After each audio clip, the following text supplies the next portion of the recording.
What up? So I own the Mitsubishi Bravo for about a week now, and I kind of want to just do a quick little first impressions, things I really like about it, things I don't like about it, just like my overall opinion, especially coming from a K truck to a K van, and just talk a little bit about it. And I'm sure there's things in this video that I'm going to get over time, but my first week, there's some things I really love about it, some things I really hate about it, and some things that are like eh. So first and foremost, I want to say, when I'm getting food, let's say the place like doesn't do dine-in because of COVID and all that stuff, I love the fact that I can just drive, get my food, go to the driveway, park somewhere, and just comfortably lay down. Like, I can just comfortably lay down back here, eat my food, or even just sit on this chair and have it forward. Let me show you.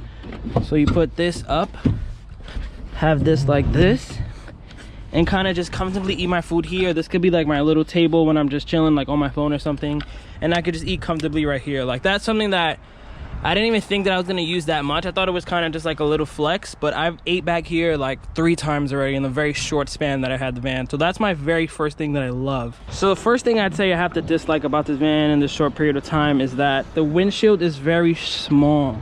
Like, coming from the K truck, the visibility is amazing. I barely have any blind spots. But with this K truck, from top to bottom, it's 25 inches, which is small. And if you guys ever drove a Miata or a sports car or any car that's really lowered, you know when you get too close to the crosswalk and you have to do one of these, like, yo, is it light red? You have to do this a lot in this car, a lot. And it's just, you don't expect it in a van, you know what I mean? Like, I got this big ass car, I'm not expected to have bad visibility. And then another thing, this pillar right here combined with this mirror, there's sometimes people walking and I literally don't see them.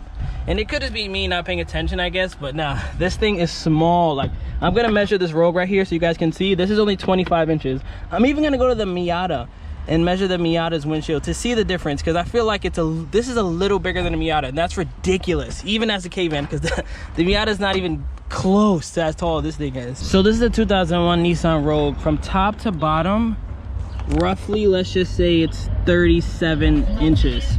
So 12 inches bigger. And then let's take this Corolla right here, actually. Just, you know, a little older car, but, you know, a little sedan. This isn't huge in today's standards.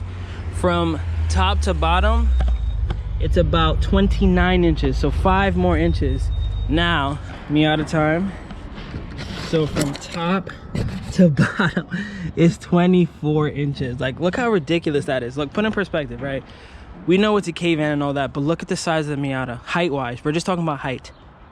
It's okay if you don't really see everything because you're so low, but I'm high on the van. So I'm high and I can't see it. It's just annoying. That's my very first thing that I'm like, there's nothing I can do to change about that. And it's just, I just gotta live with it. But that's the first thing that I'm like, okay, that's kind of annoying. But this thing draws way more attention than the K truck. I thought the K truck everywhere when people would draw their heads and turn and do all that stuff, but this thing, I guess because it's a van, like the pickup truck kind of just looks like a pickup truck unless you're right next to me. You don't realize how small it is. But every time I'm in traffic, every time I'm at a red light, someone is like, yo, hey, what's up? Which is cool. You know, you don't buy this car to blend in. If I want to blend in, I get a Nissan Versa or something, but it's kind of annoying. You know what I mean? Living in New York City, there's a lot of people, but it's cool, you know. I always show people love, like, yeah, I got it from a mirror, tell them how much it goes for, stuff like that. You kind of buy this knowing that that comes with the territory. So I definitely wouldn't say that's something I hate or something that's annoying, but just know that I didn't think that this would draw more attention than the K truck, and it's like not even close. Like the K truck, some people would just look and be like, oh wow, little pickup truck. They wouldn't even realize it's right-hand drive or nothing, but this, they just know right away, like, look, I'm next to an old Ford Explorer, and like, look how much it sticks out. But yeah, that's something that's pretty cool about it. I have no complaints. Coming from a K truck, another comparison I'd make is having AC is amazing. It's extremely hot today. Having the tints actually makes a difference too. That little backup camera thing back there definitely makes a difference. I love that. And I mean, I love everything about it. There's really nothing else I hate except the windshield.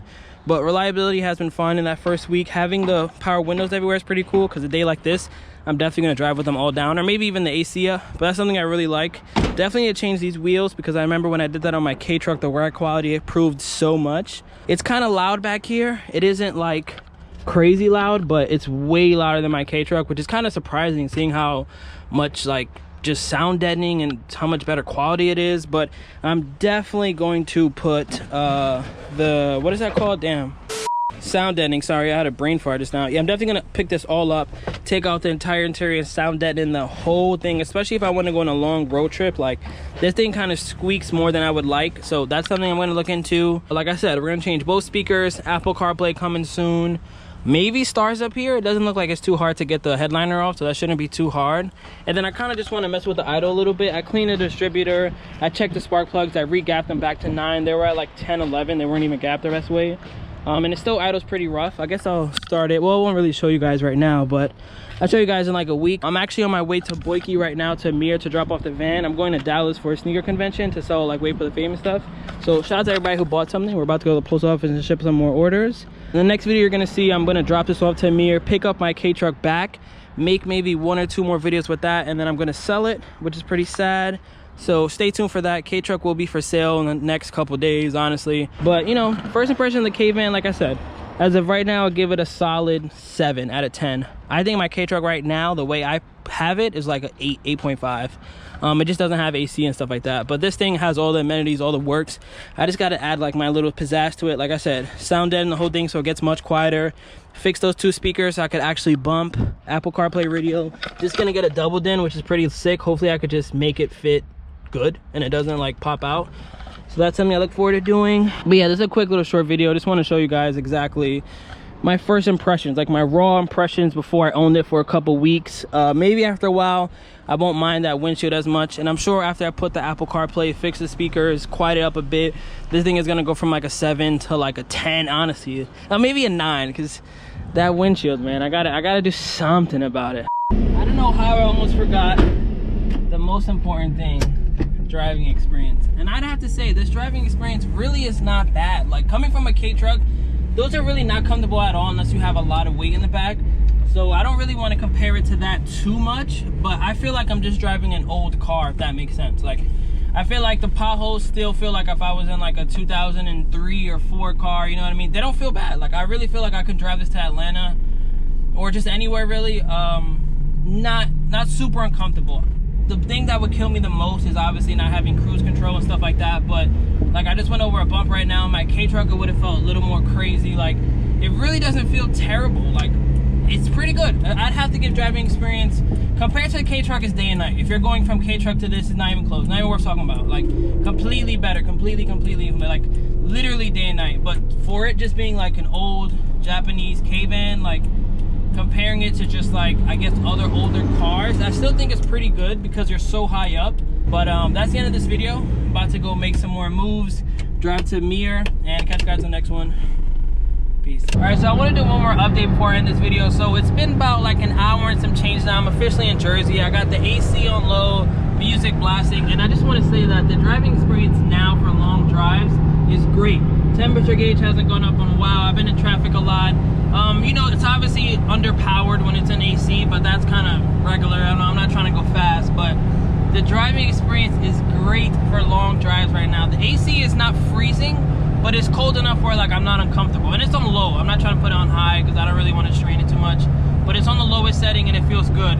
Also, so many people have given me thumbs up, and it's like, I guess what I was trying to say earlier was, it was hot too. I wasn't in the best mood. I was hungry. But if you're having a good day like I am today, and you see random people just giving you thumbs up and saying your car is cool, it's definitely like sprinkles on top of the ice cream. Like, you don't need it, but it's good. Like, it puts me in a better mood. Like, oh wow, that person thinks my car is cool. Like, you know, you don't really see people like that, especially in New York, where everybody wants to be the coolest, toughest guy ever. So K-Van is lit. That's definitely the end of this video right now though.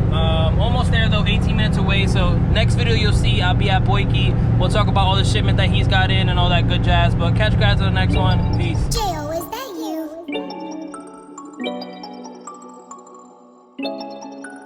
you?